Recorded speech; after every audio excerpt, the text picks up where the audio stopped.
Okay, let's get going. So you can always type in the chat box where I can see what you are typing there.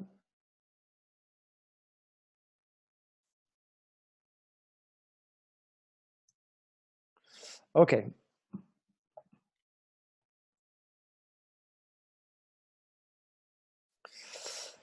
Right, so a bit about myself. I've been playing guitar for almost 20 years. And in the past, I was practicing for 2 or 3 hours a day. And I was still not seeing the results that I wanted. So I decided to look at ways to optimize my practice. And it's actually been a long time, a very long process. So after many years of doing that, I decided to put everything together in this masterclass. So this is where I will focus on teaching you what I know and what I learned about maximizing my practice. So it's divided in 3 sections. It's when to practice, what to practice, and how. So for the first section, which is when to practice, we're going to look at something called the Eisenhower matrix. Have you heard of that before? It's basically, I'm going to cut it short because it is a huge topic here. It's about dividing your life into a quadrant of urgent, not urgent, important, and not important. So what I've heard about it, and which is what I've started using for myself, is that things that are not urgent but important, such as in our case guitar practice. Guitar practice is not urgent but important for us. So for these things, it's better to do them first thing in the morning. If we don't, chances are we're not going to do them in the day. The same goes, for example, for sports or exercise. It is important but not urgent. So if we don't do it first thing in the morning, chances are we're not going to get to do it at all.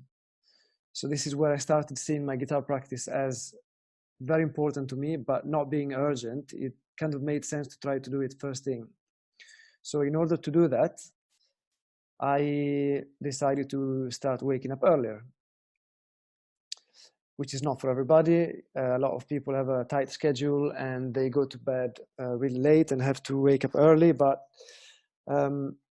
if we manage to get about 8 hours of sleep, then it's okay to try wake up at least 30 minutes earlier. So I even put down some numbers here. If we have 30 minutes extra in our day, it means 3.5 more hours a week, which is then 30 minutes earlier, 5 days a week, 2.5 more hours a week, and is 130.2 more hours in a year. So it means 5 days more in a year just by waking up half an hour earlier. So again, this is what we talked about before, being important but not urgent. We do it first thing in the morning. If it's important but not urgent to do it the first thing in the morning, we make sure it gets done. If we don't do it as soon as we can in the day, the chances that we won't do it increase by 80%. So as soon as we are ready to start our day, we can practice guitar for 30 minutes or more. Can you relate to that? Have you got any, do you have an early start usually in the day?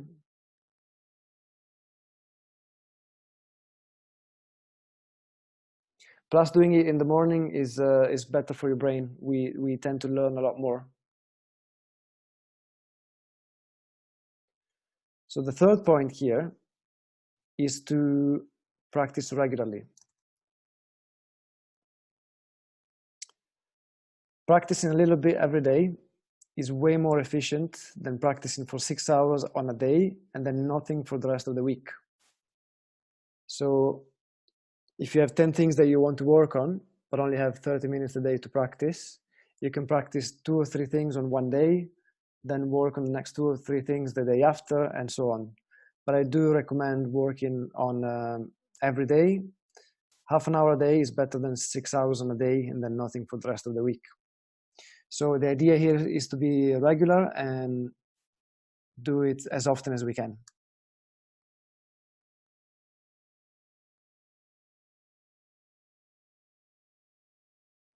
So any questions so far?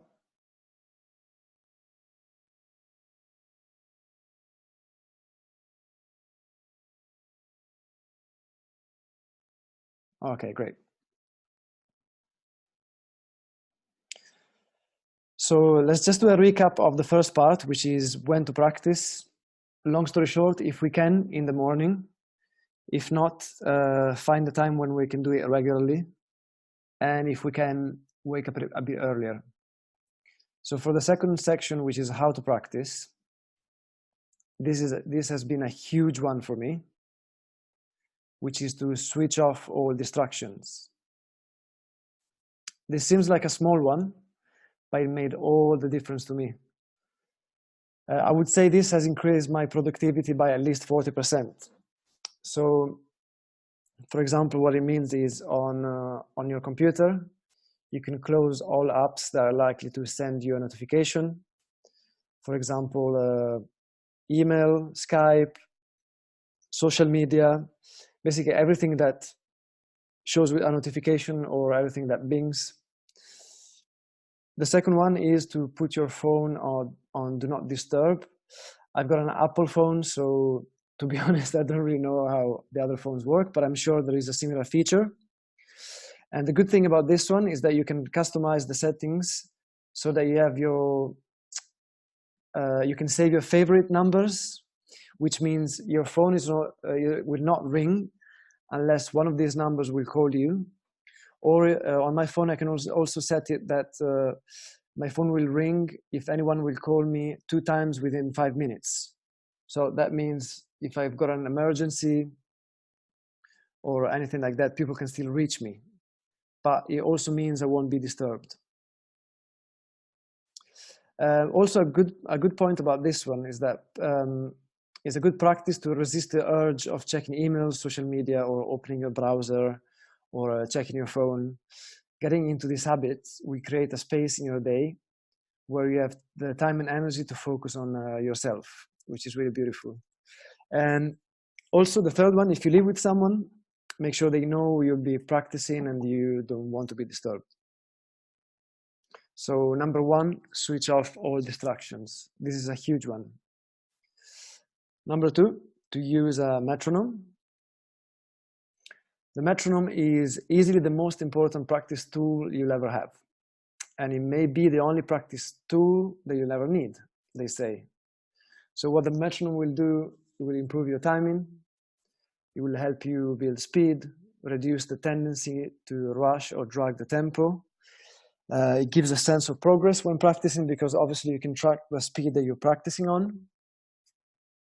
It helps you slow down and enables you to play to a click track when recording. This is for us studio guitar players.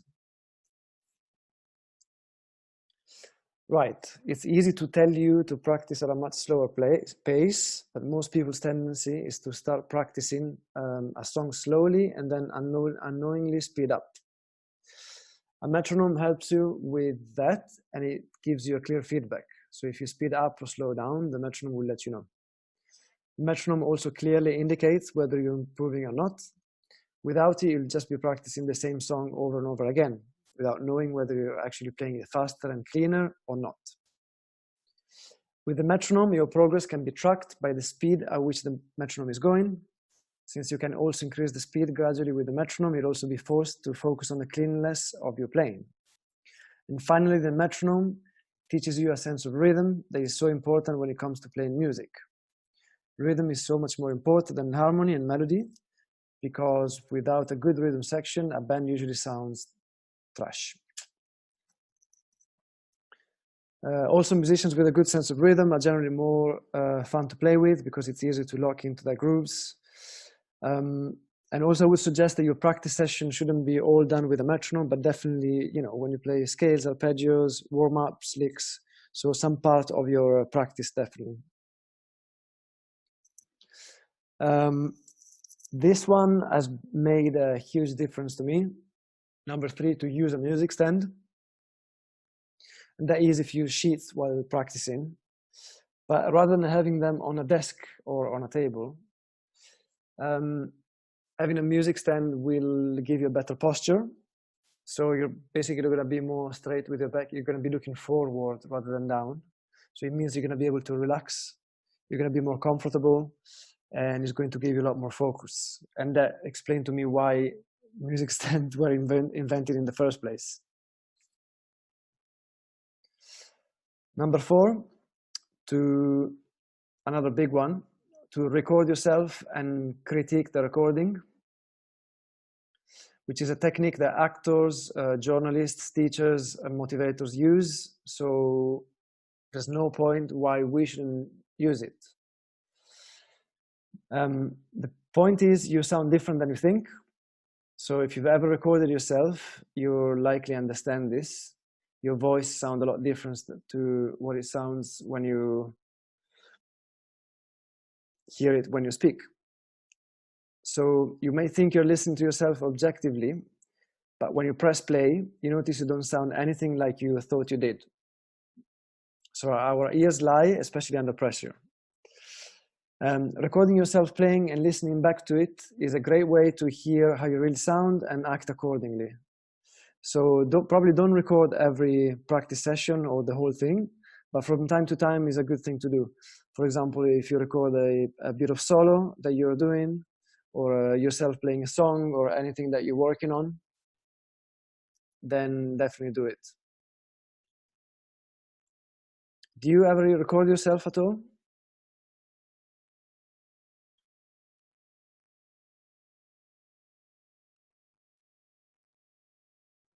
Yeah, I didn't do it for a long time, and then I started doing it, and a big realization was that it is huge actually. So on things that I thought I was playing really well, I realized that it was sounding really shit, and the other way around actually. Things that I thought weren't sounding good at all were actually okay.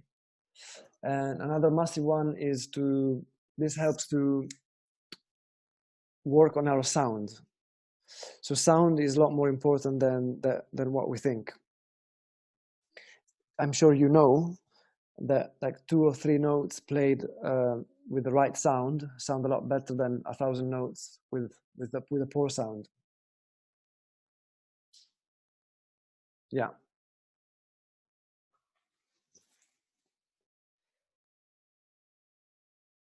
Number 5 is something I think 1% of the people do, and it's another massive one, which is to visualize. So obviously this is a huge topic. If we spent a lot of time on it now, it wouldn't serve the purpose of this masterclass really. But it's worth touching down on it at least.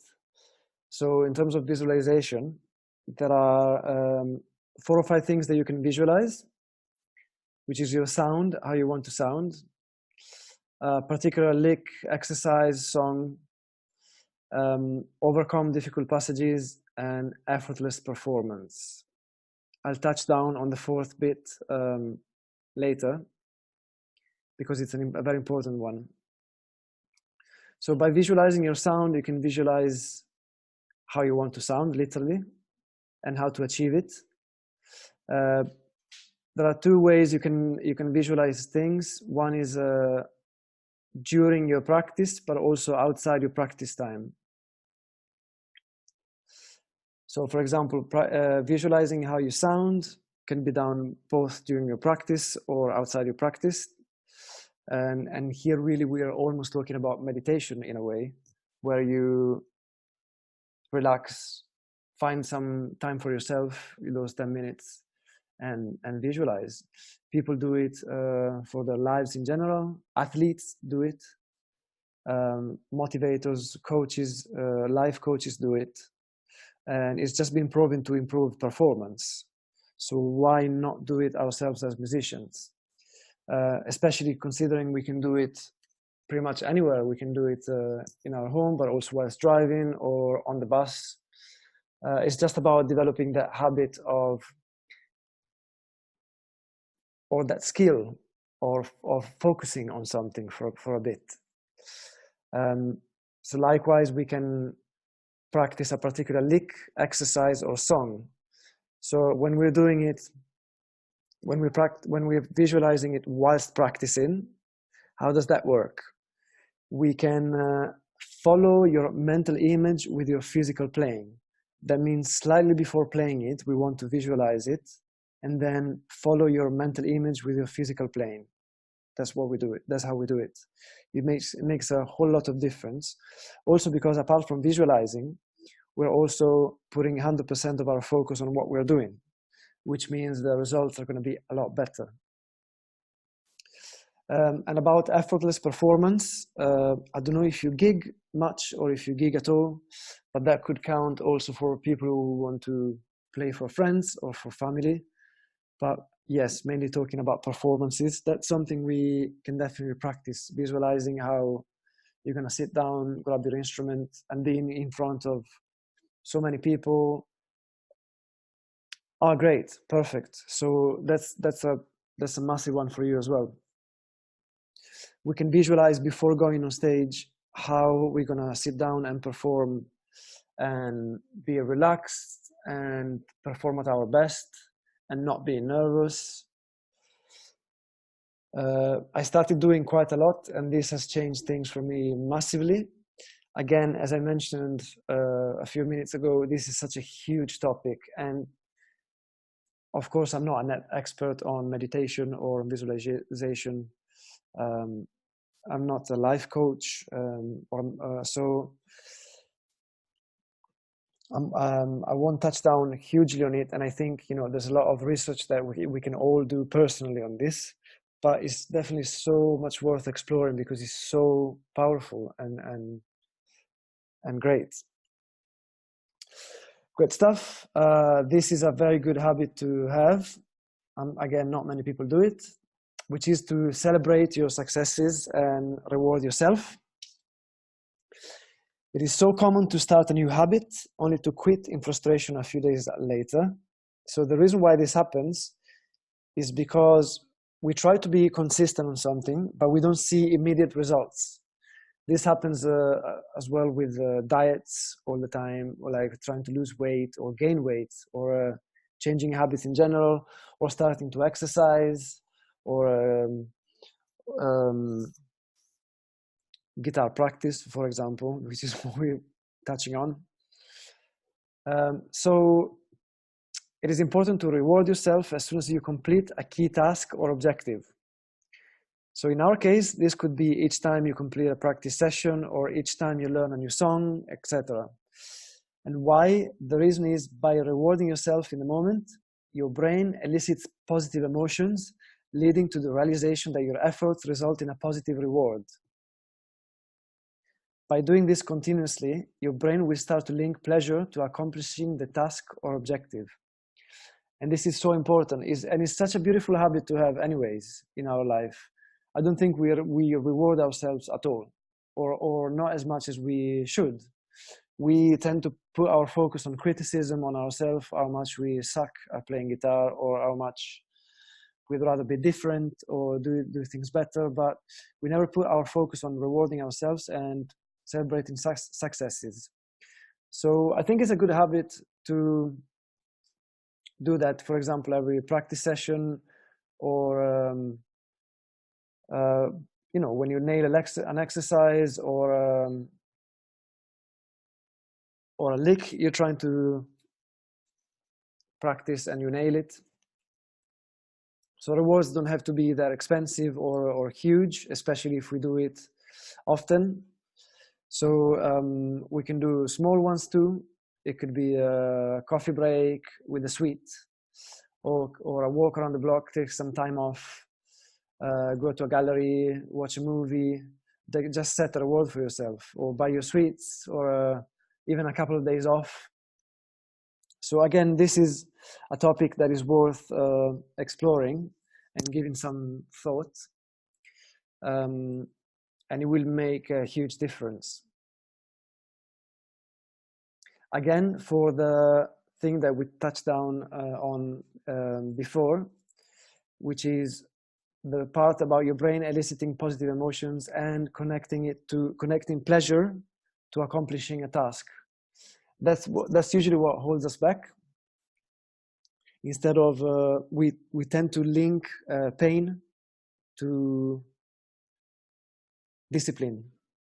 We tend to link pain to accomplishing a task, or to even thinking, okay, I really have to sit down and practice now because I should. Because if I don't, I will feel bad about myself. Then that's linking pain to it. But linking pleasure to it and being consistent with it, it will create that habit of your brain wanting to do it.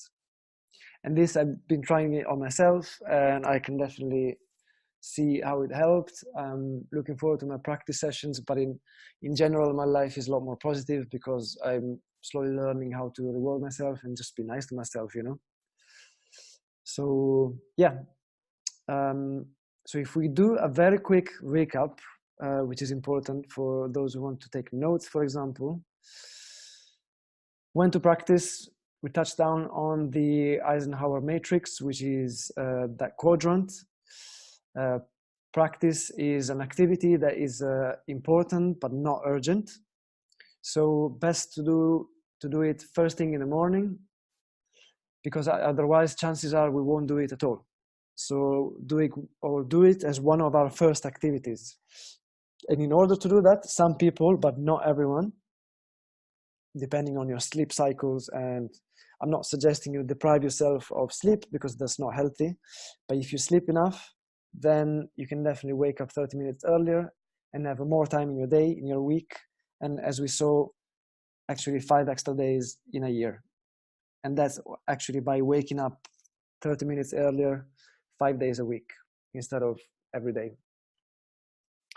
So again, do it first thing in the morning. We talked about this. Practice regularly. Practicing every day is a lot more efficient than practicing for 6 hours on one day and then nothing for a week. And again, if you have about 10 things that you want to work on, but only have a limited time every day, for example, you could work on a couple of things on a day and then move on to the next couple of things for the day after, and then the next 2 or 3 things the day after again, so that you do a cycle of things that you're practicing on, and you make sure you cover everything, even if maybe at least each topic, maybe you touch on it once a week or twice a week only, still it's regular, if you see what I mean. I hope it makes sense. And let me know if you got any questions or insights, or if you want to share your story there.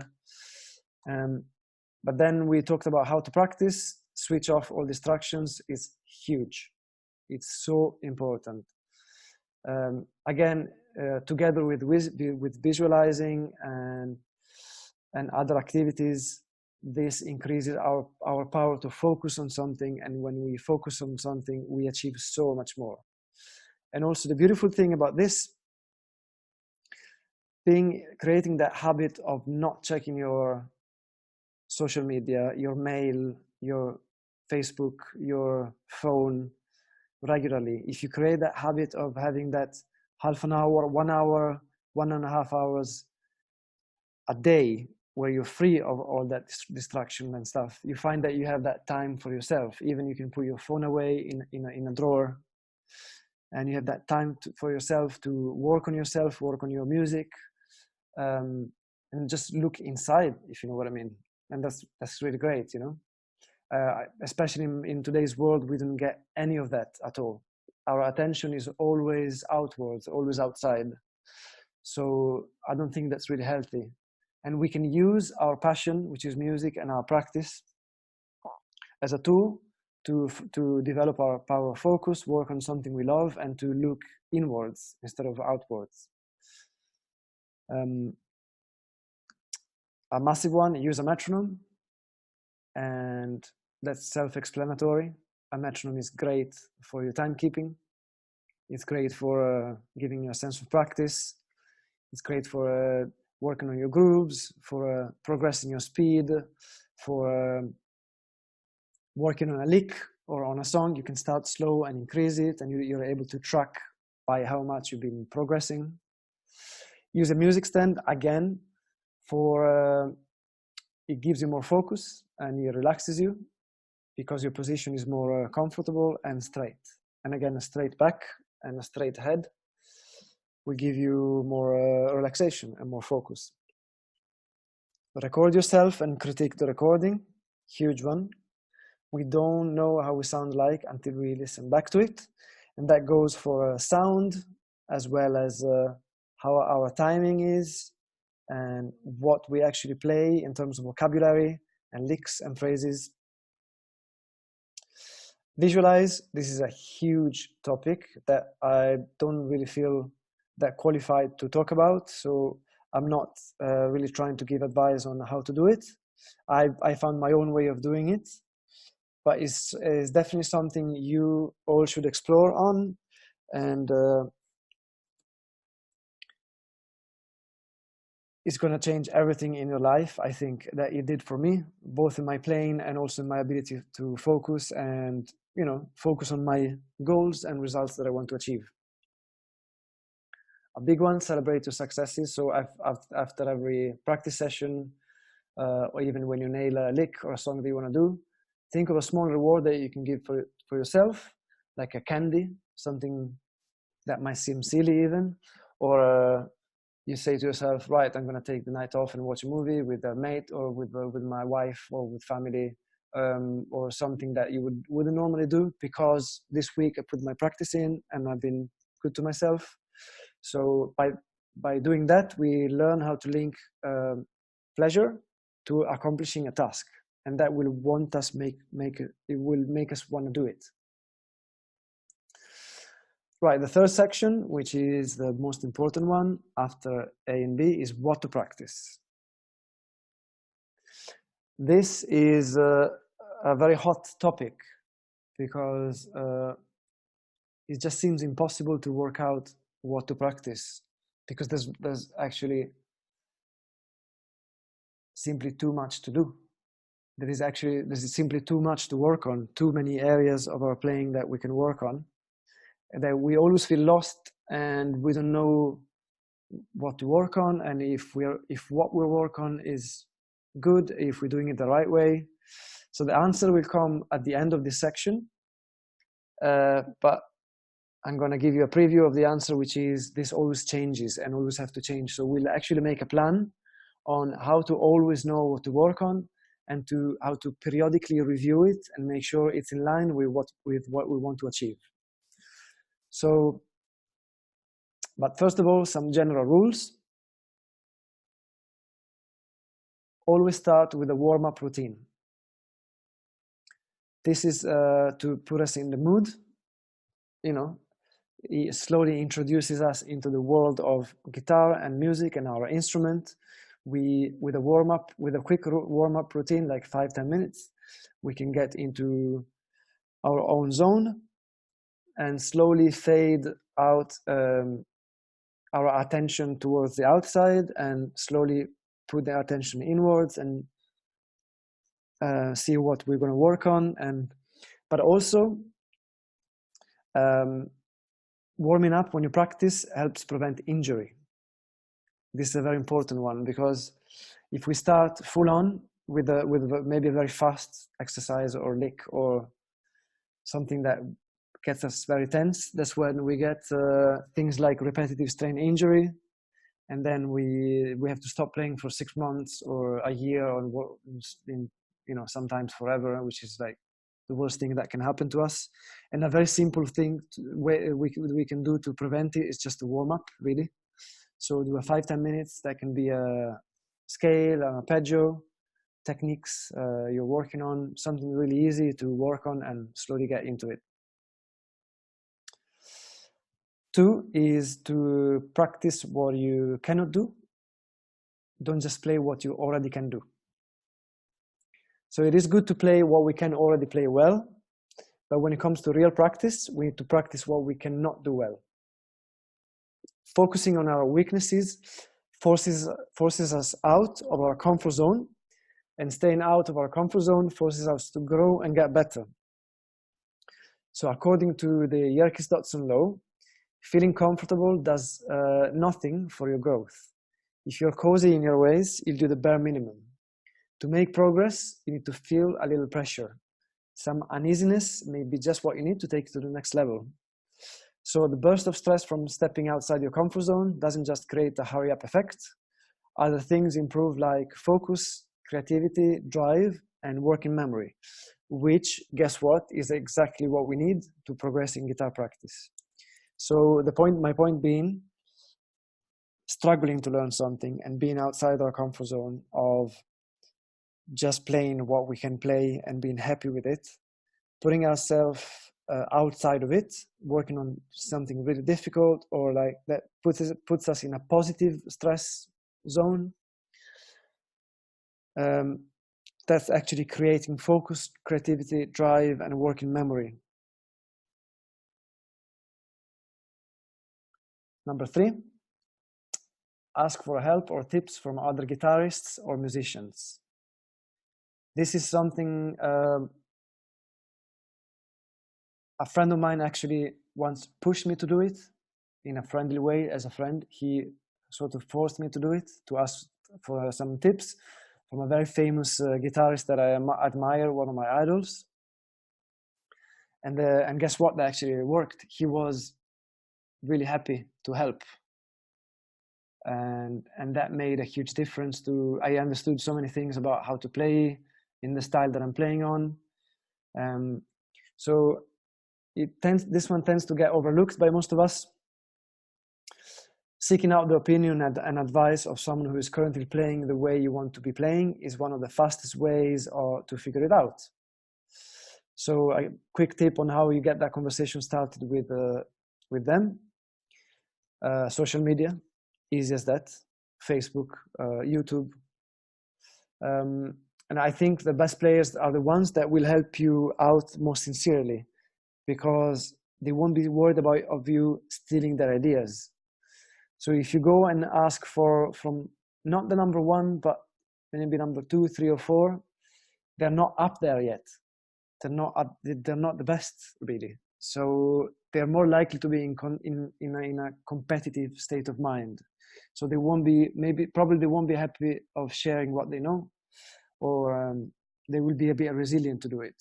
So a quick tip on how to approaching them. On how to approach people who you really admire and who you want to sound like is simply briefly explain who you are.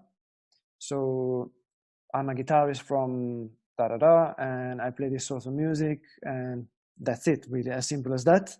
But doing so will humanize you. So it will obviously come across as a human being. And then next, flattery, simple as that. So I really love your album, and especially that song, and especially that solo. And if this person is your idol or something you admire and someone you want to sound like, that's likely to be genuine, what you say. It's likely that you're not making it up anyways. So be specific. And again, my name is, I'm a guitarist, and I'm sending you this message because I really admire what you do, and I'm on a similar path. I'm learning the same style that you're playing. I think you're the best. I really like your albums and your music, and I'm wondering whether you could help me reach there, because this is my dream, is my passion. And and after that, after my friend forced me to do it, I've done it 3 or 4 times. Only one time it didn't work, but the other times it always worked, and I got so much out of it and so much great feedback. Right, this is a bit of a controversial one, but it's not. And you see why. Aim to be the best. Music is not a competition per se, but we are competitive beings. So a bit of a funny one here. Being competitive and being the best is in our DNA. In fact, it takes only 1 out of 200 million sperm cell to fertilize a woman's egg. Think about that. And we are the product of that winner sperm. I know this might come across as funny or weird, and it is funny a bit, but that's also my point. My point is that there is a type of competition that can be experienced in a positive and constructive way. A cool example here, before 1968, everyone thought that running 100 meters in under 10 seconds was humanly impossible. Then in 1968, the American Jim Hines, or Hines, showed the world that it was indeed possible and became the first man ever to run 100 meters in under 10 seconds. So from 1891, which is when the first Olympic Games were, until 1968, no one had ever been able to do that. After Jim Hines broke the record in 1968, the 10 seconds barrier was broken 142 times. This is amazing. So when you reach the top, and when you reach new heights, when you reach new unexplored levels with your art, you're taking everyone with you. Do you see my point? So aiming to be the best is in fact of service to all humanity and to your musical community. Aiming to be the best in a healthy way, which is, I believe, the one we just discussed, will generate 60% more positive effort, which means you will get 60% more results. Have you ever thought of it that way?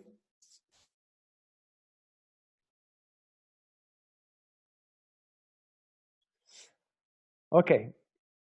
Number 5 is to have some fun as well. So one thing that struck me when I was learning English back in the day, I'm Italian of origin, as you can probably tell by my accent, is that as opposed to in Italian, to play music and to play a game, use the same verb to play. So in Italian, suonare means to play music and giocare means to play a game. But in English is the same verb to play music and play a game. So that discovery also helped me to realize that music is supposed to feel like fun. So of course we need to struggle to get better, but the skill to keep enjoying playing our instrument is a skill that needs to be developed as much as technique and theory, etc. So it's a good idea to end our practice session with just fun stuff to play. It can be our favorite song, jamming on a backing track, and just let go without being conscious of what we play. Does that make sense? Let me know if you guys do it at all.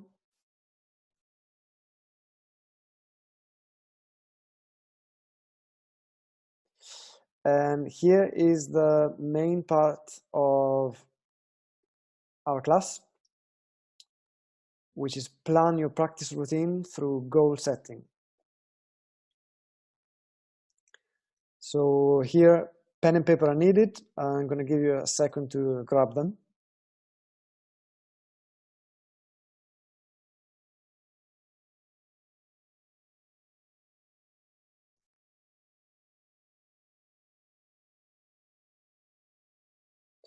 And you can let me know when you are ready in the chat box.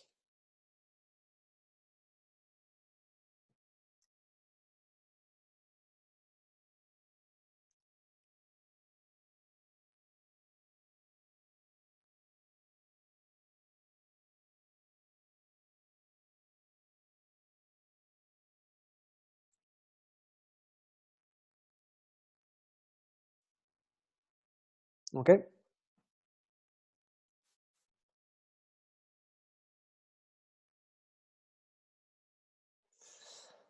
Step 1. Write down your long-term goals as a musician. So I'm going to give you 1 minute to do this. I'm going to start the timer soon. But for example, it could be, I'm going to give you a few examples of what to write down your long-term goals as a musician is. So for example, it could be to write and record more original songs, to release multiple albums, to be a fluent improviser, to learn about music theory, to be great at finger picking, for example, to know a lot of pop songs by heart, just to play with friends. You know, it doesn't have to be maybe my goal is not the same goal as of a professional musician. Maybe I just want to play for fun, and my goal is to play for my friends or the bonfire. Or my main goal could be to learn how to play jazz, or get known through my YouTube channel as an artist. So here we want to list our long-term goals as a musician. So I'm going to start a timer, and you have a minute.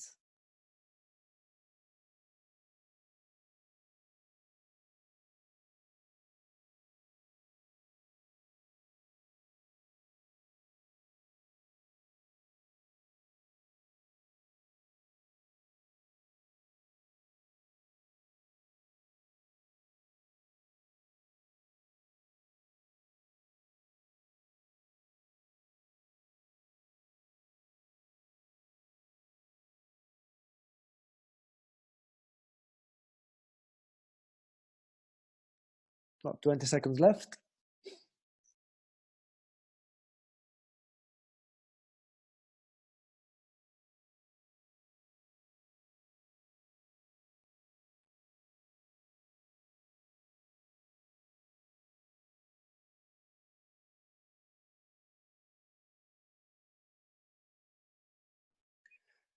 Okay, time's up.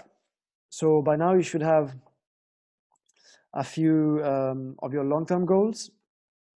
And then our next step is coming up, which is to rate them in terms of desire and put them in order from high to low. So, for example, with the examples that I quoted earlier, write and record more original songs, release multiple albums, being a fluent improviser. Maybe being a fluent improviser is my desire from 1 to 10 of achieving that is 9. And release multiple albums, the desire I have to achieve that is 4. Write and record more original songs, my desire is 7. So I'm gonna rate them 1 to 9, excuse me, and then put them in order from high to low. And again, let's start a timer of 30 seconds, and let's go.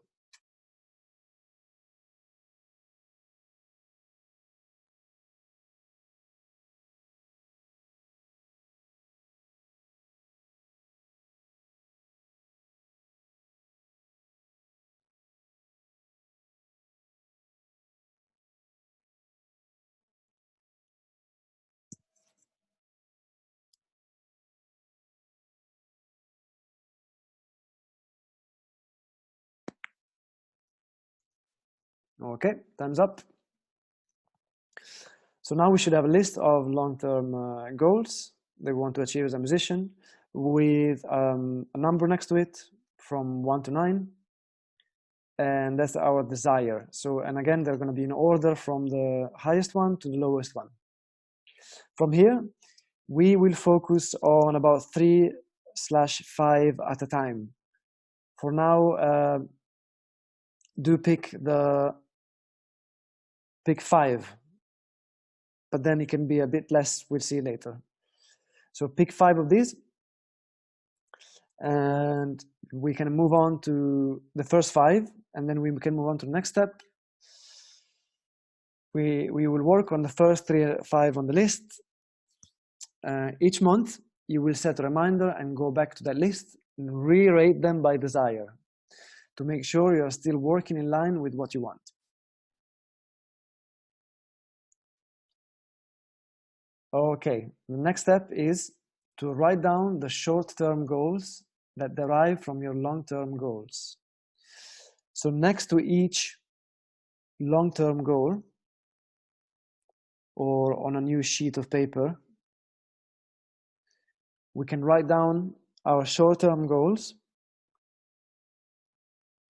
that are going to help you reach your long-term goals in each area. Okay, for example, my long-term goal is my top priority with the most desire is to be a fluent improviser. All right, so next to it, I'm going to start writing a bucket of short-term goals that are going to help me achieve that. For example, learn theory, learn arpeggios, buy a course on improvisation, learn scales. So I wrote down 4 or 5 actually short-term goals, which are actions that I can take in order to achieve that step, to that long-term goal. So what you will do now with, actually I'm going to give you 2 minutes to write down for each of your 5 long-term goals a few actions. I know now it's difficult to do it on the spot, but do it as an exercise. You can redo it later when you're on your own. But write down some actions next to each long-term goal that you can take. So you've got 2 minutes from now. And let me know if you have any questions in the chat box, if there's something you want me to explain again.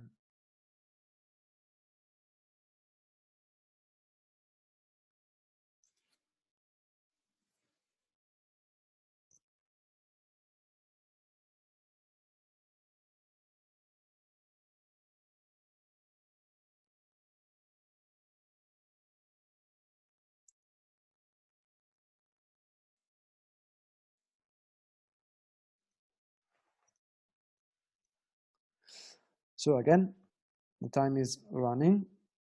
I'm gonna explain again how it works. We have main 5 long-term goals. Next to each, I'm writing down a bucket of actions, or we also call them short-term goals, that I can take in order to achieve my long-term goal. For example, if I want to be a fluent improviser as a long-term goal, my short-term goals can be to learn about theory, learn scales, practice arpeggios, buy a course on improvisation, or watch a YouTube video on improvisation.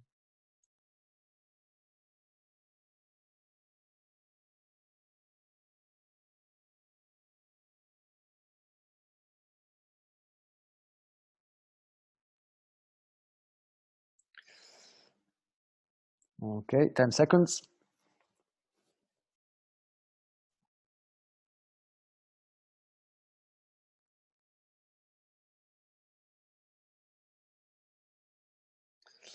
Okay, time is up. Again, don't worry if you haven't finished, because this is just to introduce you to the idea, but you can spend some time on your own doing it. So let's move on to the next one. Just a moment.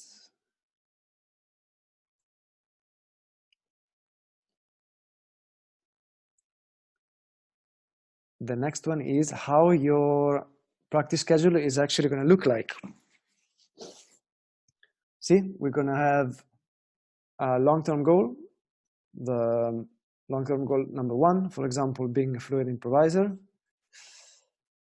Each week, I'm going to sit down and choose, actually, here it is. You will end up with a bucket of things to practice and work on for each long-term goal. This is what we just did. At the beginning of each week, you will take one short-term goal from each of the long-term goals, and you will work on it for that week.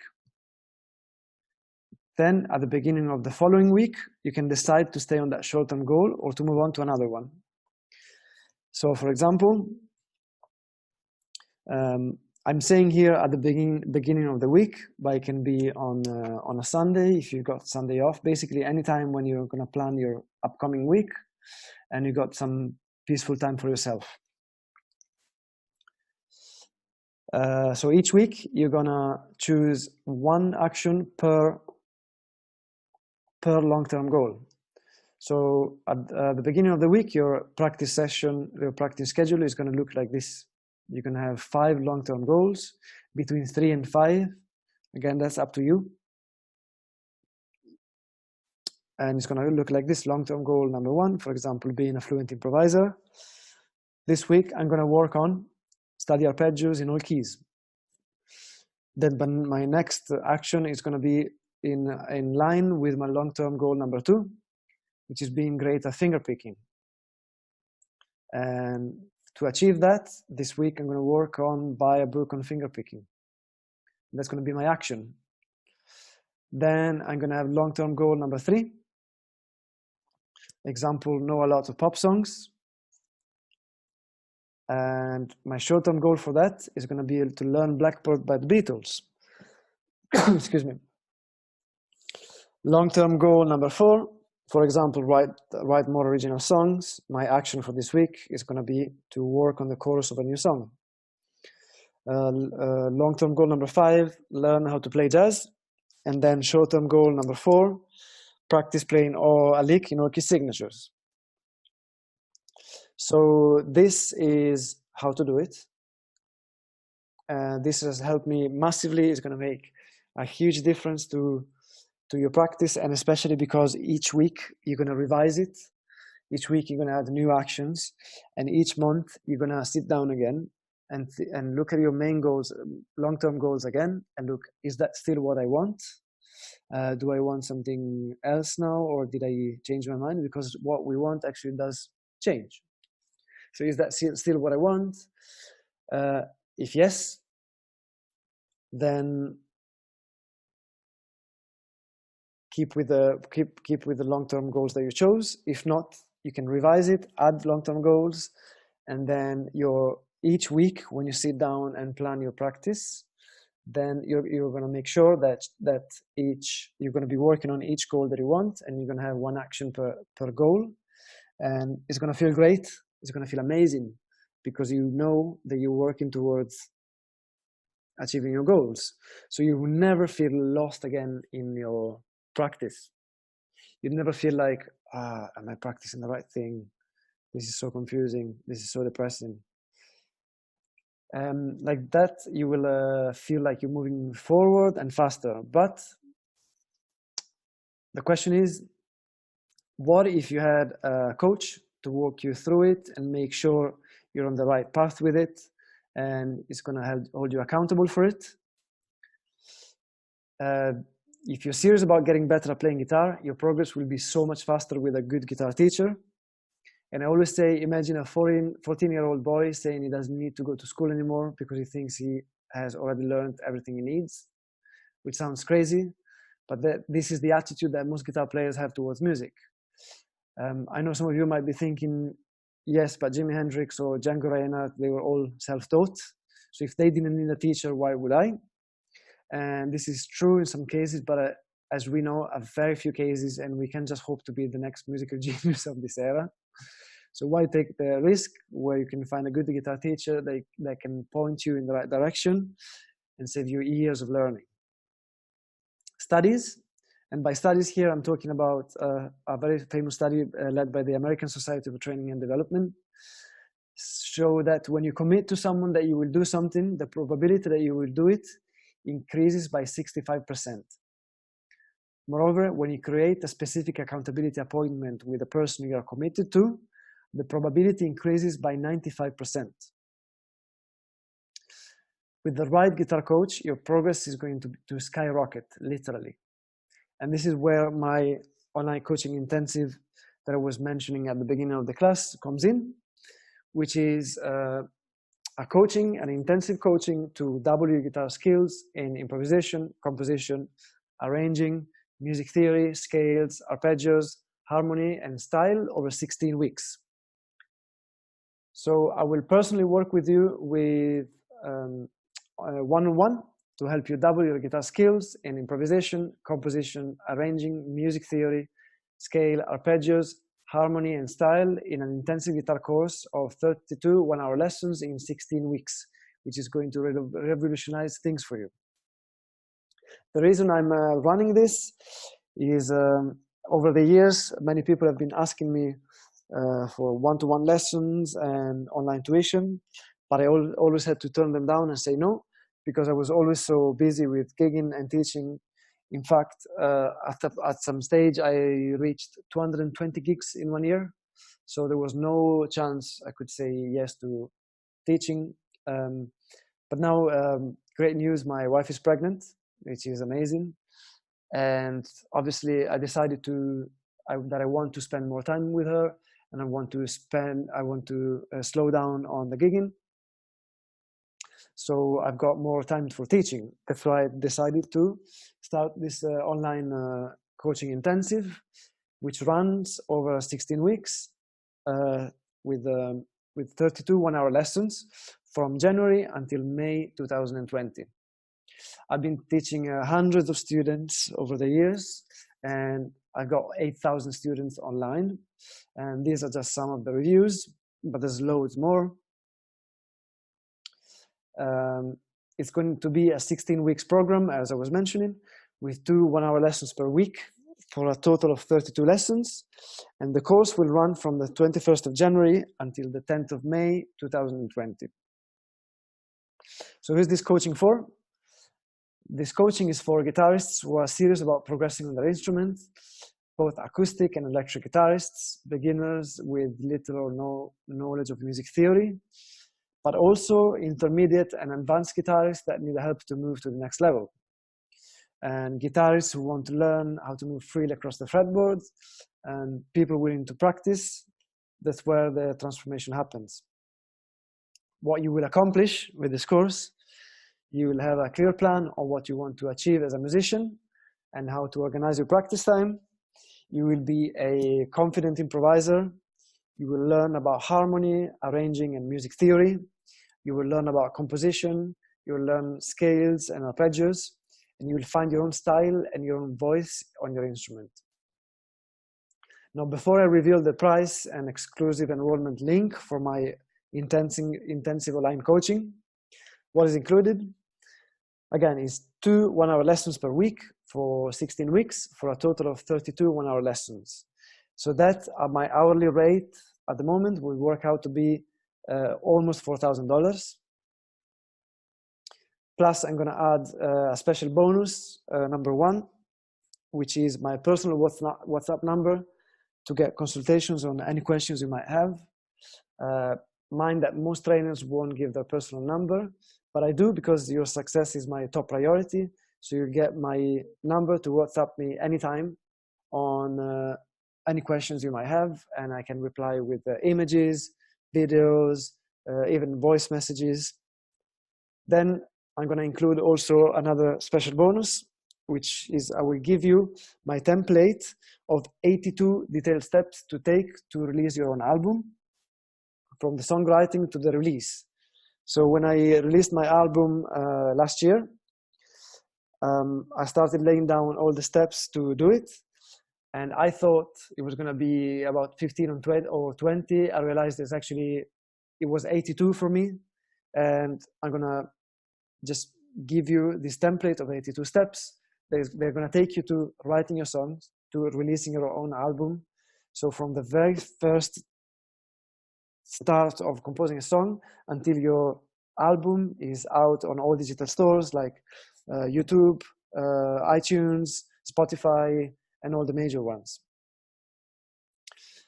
Another bonus I'm going to throw in. Last year, in order to be able to release my debut album, I raised £4,367 with Kickstarter, and that has helped massively, and is actually a product that I sell to some of my clients. I will show you all the steps to run a successful Kickstarter campaign so that you don't have to come up with your own money in advance. And Kickstarter is actually a great platform because I think it's a very ethical way of raising money, because you still got giving something in return. You're not just asking for money. Instead of producing your album and then selling it, you're just selling it first and then producing it. But it's the same thing. So that's usually valued at about £1,500. The other bonus I'm going to throw in is my course, on another online course. So as some of you might know, I have an online course on Udemy called Learn How to Improvise on Guitar in 30 Days. It's 36 lectures and 6 hours of video that guide you through all the theory of improvisation and the practice you need to be able to create beautiful solos on the spot. So for those of you who are not enrolled in this course yet, I will give you 4 coupons to get lifetime access on my Udemy course for yourself and to give to your friends and family. For those of you who are already enrolled in the course, I will give you lifetime access to all my future courses on Udemy. This is valued at the moment at $796. Another crazy special bonus, I want you to learn from me and put what you learned to good use. So I would help you compose a whole song and I will record the guitar part for you. So value here, I don't even know what it is. I think it's priceless. I think people charge tens of thousands for this. But again, I want you to learn from me and put what you learn to good use. And I'm happy to throw this in as well. So the total value for this, as you can see, is more than $8,000, but I'm not going to charge you that. Even imagine for a moment we split that in half, that would still be $4,000, which is for me, still, if I see that, I'd be like, okay, that's a lot. So I don't worry, I'm not going to charge you that. For today only, my online coaching intensive is going to be $1,997 only, also available in monthly installments. But I can only offer 2 spots today. And after running this course, I don't know whether I will ever do it again, at least not until my wife is pregnant again, which I don't know whether it's going to happen at all. So I can only take 2 students on this. I also offer money back guarantee, 100%, which means if after our first lesson, you or I realize we're not a good match, I will refund 100% of your purchase.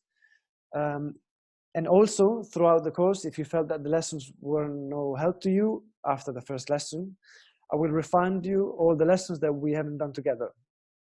Although I expect this to be a genuine as I'm committing my time to you as well. And I'm offering the money back guarantee because I want to make sure we're both happy with our investment and in our relationship as a teacher and student. Because this is a commitment, obviously, on both parts. So this is the exclusive link to enroll. I will send the link now in the chat box. Feel free to go and have a look and enroll. So again, what's included? 2 1-hour lessons per week for 16 weeks, for a total of 32 1-hour lessons. My personal WhatsApp number to get consultations on any questions you might have. I will give you my template of 82 detailed steps to take to release your own album, valued at $500. Now imagine how beautiful it is to release your own album and to have your own album out, to have your legacy out. Most musicians, unfortunately, cannot say they have any music out. But imagine how beautiful it is to have your music out there and be able to share it with the world and make the world a better place.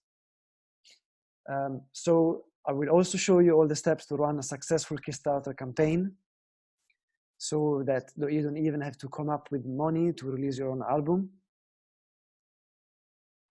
You will also get 4 lifetime access coupons to my Udemy course, Learn How to Improvise on Guitar in 30 days, plus lifetime access to all my future courses on Udemy.